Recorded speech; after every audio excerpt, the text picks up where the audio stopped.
you by Bethel College School of Technology. Learn more at bethelcollege.edu/Ken. Okay, me too. I'm excited to ask you about the gears of the brain. When I was reviewing and reading the book, I laughed out loud when I first saw it because I thought this makes sense to me. Because I am a diagnosed, high-performing ADHD person, so I'm able to function. Just have a lot of irritating habits for my poor wife and can't ever remember where my keys are and things of that nature, but I've learned how to channel it. And so you talk a good bit about that in the book as well. But when I saw the gears of the brain, I thought this is really fascinating and I think simplifying for a lot of people who want to win at work. And that's our whole goal here. So I want you to lay out these three gears for us and just unpack those for a moment. Then we'll dive into, some of the specifics, but lay those out for us. So it's a gear metaphor. So if you imagine your brain working like an engine, and the engine is working at 3 speeds. So 3 speeds of power. So slow, medium, and fast. When it's slow, you feel, so if you want to know what it feels like when it's slow, I call that gear 1. And that's how you would feel when you are bored, slightly daydreamy, you can't really concentrate. Every time you try to focus, your mind is drifting away onto just other thoughts, not being distracted as such, but you just can't focus. It's just not attractive enough for you to focus. It's just whatever you're looking at is just does not have that holding power. That's being in gear 1. In gear 2, you are able to focus. You've found something that really grabs at your attention. Or on the flip side, you've produced that brain state where you're able to pay attention to whatever you're doing. And gear 3 is when your brain's engine is moving at an even higher power. It's processing information more powerfully, faster. But when it becomes faster, its accuracy goes down. You're reacting quickly. You are just responding. So you're typing really quickly, but you're not really reading what you're typing. You're not really analyzing what you're typing. Things that come at you, whether they're phone messages, whether they're noises just around you, people calling, things beeping, they just grab at your attention. You just cannot control where your attention goes. That's gear 3. And if you imagine a typical day at work, or, when you wake up in the morning, you sit down to do something, chances are you're going to be in one of these 3 states. And the reason why I find it quite a helpful concept is if you can figure out what keeps you in gear 2, that's the middle zone, the Goldilocks zone, where your attention is very easy to control. If you can figure that out, then you will be able to curate anything you're doing to get the maximum output possible from you. And you believe that we can figure that out, yes? I do. I believe we can figure it out to a great extent. Really not just by doing stuff, but more by not doing several things that we tend to do. Yeah. Now that's fascinating. And so before we get into that part, are there times in the workday, or are there types of work that gear 1 serve a little bit better than maybe gear 2 or gear 3? The question becomes then, if that's true, how do we identify that? So first, is that true, where certain gears of our brain kind of work better for certain types of work? So when you look at work as a whole, if you think back to the time of the assembly lines when you just had to keep working, you had to keep working fast. In fact, the faster you worked, the more money you made, the more income you brought your company, whatever it was you're producing. At that point, really just carrying on working without stopping, without thinking, moving as fast as possible was actually advantageous, not for your health, but for your particular circumstances at that point, for production, for productivity as it was measured back then.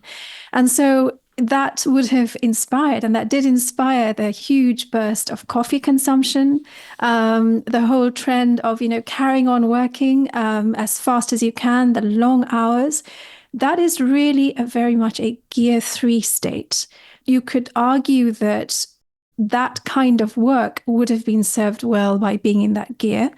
Another kind of work where it helps to be in gear 3 is if you're really quickly responding without thinking. So if you are if you're working in an emergency service, if you're dealing with a crisis, then when your brain flips to gear 3, it actually really helps you, because if you think and wait as if you're planning your next move like a chess move, you're not going to get that job done. You will waste time. So there, gear 3 is good. But for everything else, you want to be in gear 2.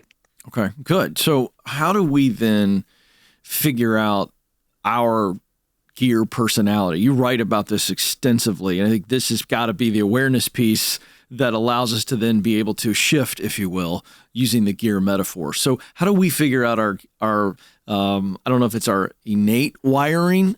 Is that a thing? Is like we come into the world where some of us are maybe kind of predominantly gear 1 brains. Is that a case? So the way to think about it is not necessarily which gear you're in, but how easily you can get into gear 2. Okay.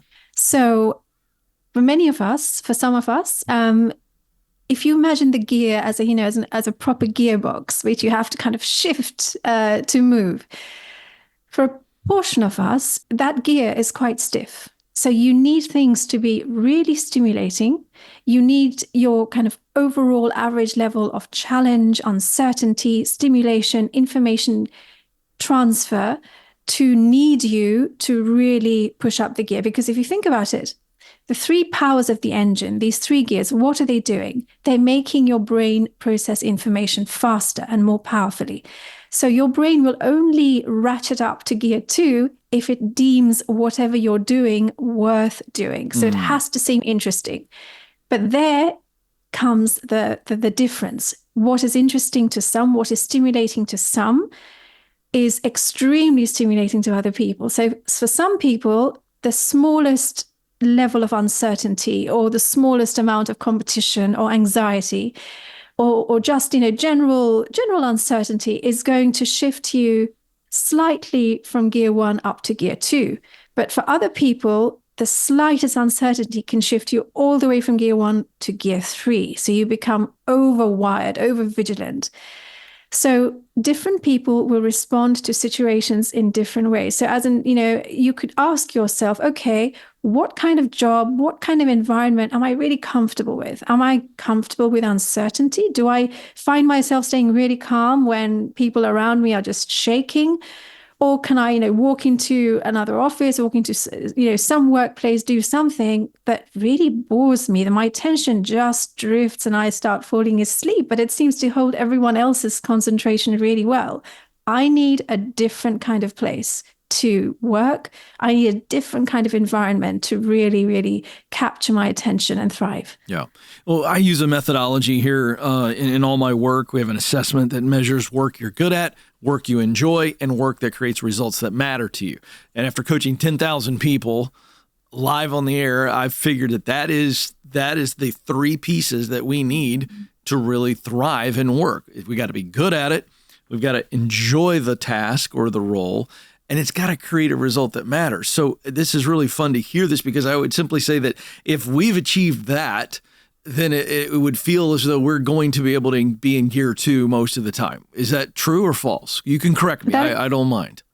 No, that is absolutely true. And there's another really, really interesting reason why.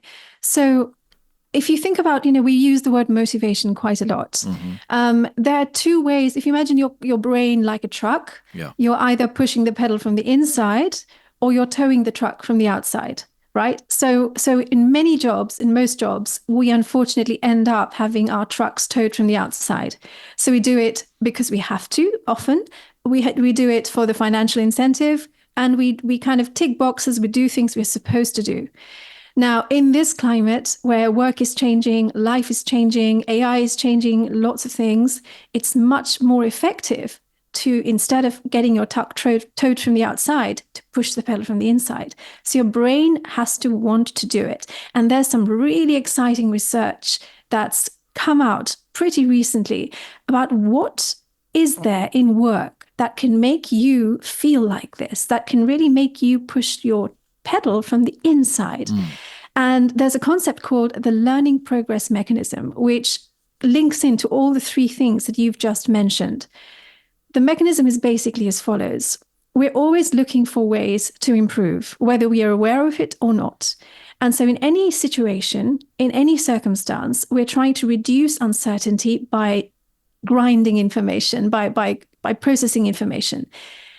And what the brain does is in any situation, it looks at any opportunity, any avenue around you where it can process information and achieve and master something as quickly as possible. As soon as it finds itself doing it, it starts feeling really good for your brain, and it starts creating this kind of intrinsic pleasure, intrinsic motivation. Now, the areas where you would find you're likely to achieve maximum improvement, maximum progress, it can be a skill, it can be knowledge, it can be anything. But the areas where you're most likely to find it are ones that kind of come naturally to you, because you're most likely to make progress if you have a little bit of baseline there already. Another area where you're most likely to make progress is if you can see the goal, and you can really see yourself, you can measure yourself coming towards that goal. And that's where the purpose aspect comes in.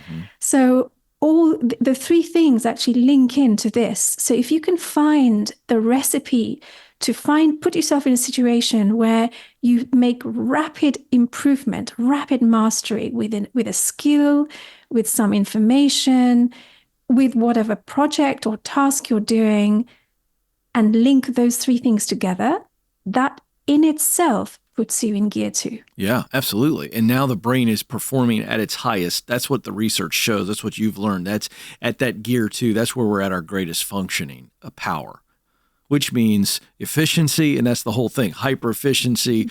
But what's interesting about what you're doing, and I think this is true. Correct me if I'm wording this wrong.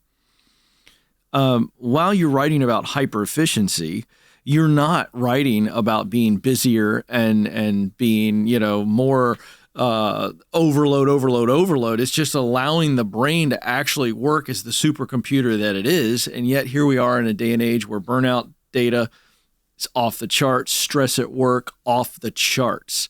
How much of this work that you are engaged in would help solve those issues? So the way to think about it is your brain is not like muscle, because it rests while it works and it works while it rests. It also works in undulations. So you will know that when you're sitting there, you're really trying to come up with an idea, or you're trying to solve something. You're going to have a burst of progress. And then suddenly, without doing anything voluntarily on your part, your attention just drifts off. And you really can't get that inspiration, that burst you had just moments ago.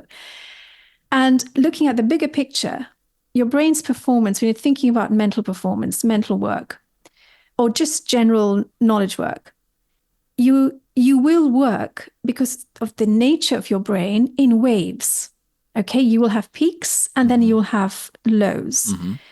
Those lows are necessary because they give the brain a little bit of rest, and also the brain is constantly varying. Now, if you work continuously, like the assembly lines of the past, with the psychology of just producing quantity, so you're just producing stuff, you're not really thinking much about quality. The quality is standardized, which means it can't be worse, but it really can't be better either. You're just working as a flat line. That is the old measure of efficiency. So the reason why I'm calling this hyper efficiency is because when you are dealing with the brain, as human beings, the edge we have over machines is that we have these extraordinary peaks of creativity, of insights, of solving things, of looking at things that machines can't look at. And in order to get there, we have to allow the brain to work in its undulations, in its peaks of brilliance and its kind of dips of rest and slowness. If you do that, if you recognize that, then you're not just producing more. What you're producing is of much higher quality. And if you focus on quality, not quantity, that I would argue should be the new measure of efficiency. I absolutely agree. I absolutely agree. Launch your tech career today at bethelcollege.edu/Ken.